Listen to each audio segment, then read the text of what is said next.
2 weeks had passed since the Battle of the Borderlands, where the Vlandians suffered a brutal loss at the hands of a Sturgeon attack, with Lord Vartin barely escaping with his life. King Durthat then marched south with the bulk of the Vlandian host, seeking vengeance. But he left Oxh Hall exposed. What Durthat didn't know was that Caladog had doubled back. At the head of a full Battanian war party, he struck fast and struck without warning. As the sun dipped low toward the trees, the war drums of Battania thundered, and Oxh Hall burned. Before the people of Oxh Hall knew what was happening, the siege was already in motion. Battanian ladders slammed against the wooden walls. A ram, fashioned from the limbs of the forest, creeped toward the front gate. The defenders rushed to their positions, but they were too few. From the ramparts, arrows rained down. But for every Battanian that fell, 2 more took his place. The garrison shouted for reinforcements. There would be none. Caladog advanced on foot, javelin in hand, a grim shadow among the war horns. Behind him surged clans from every corner of Battania. Woodland berserkers, Fian champions, and horn-helmed warriors. The Vlandians fired crossbows blindly into the crowd. 1 bolt hit a Battanian warrior in the throat, but the ram never stopped.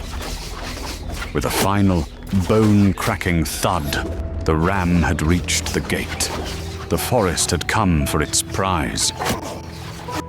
Through the chaos, thunderous blows echoed over and over, sending dust and splinters raining down to the dirt below. With a final, deafening blow, the gates burst open. The enemy poured in like a flood. Their war cries shook the very ground, a chorus of vengeance for every tree felled, every brother slain. The wooden gatehouse was trampled underfoot as the wave surged forward.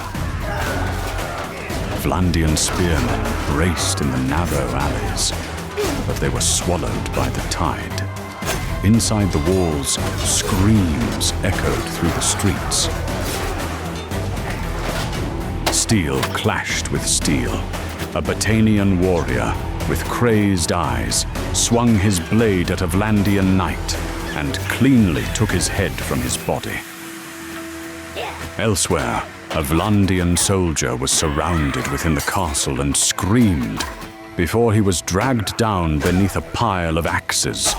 The defenders fought hard, but they were outnumbered 10 to 1. On the eastern rampart, a squad of Vlandian veterans made their final stand. They knew they would not live, but they held the line just long enough for a handful of survivors to flee to the keep.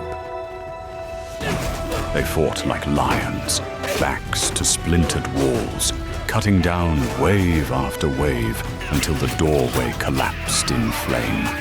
Their bodies were never recovered. Before sunset, it was over. Corpses lined the battlements. Battanian banners would hang from every tower. The screams had faded. Only the crackle of burning wood remained. Caladog strolled into the town square, his boots soaked in blood. He said nothing, just smiled. But his silence echoed louder than 1,000 horns. He had already made his point.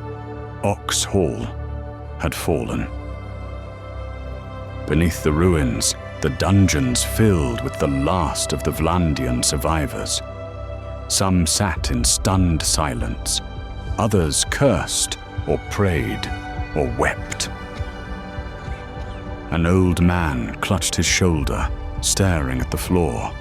Beside him, a young woman whispered the names of her sons. Footsteps echoed in the corridor. A heavy cell door creaked open. Another prisoner was led into the last open cell. The walls of Oxh Hall had fallen, but its shadows were just beginning to grow. The War of 8 Banners raged on. Battania had struck a terrible blow, but the lion still lived. And King Dirthurt was marching home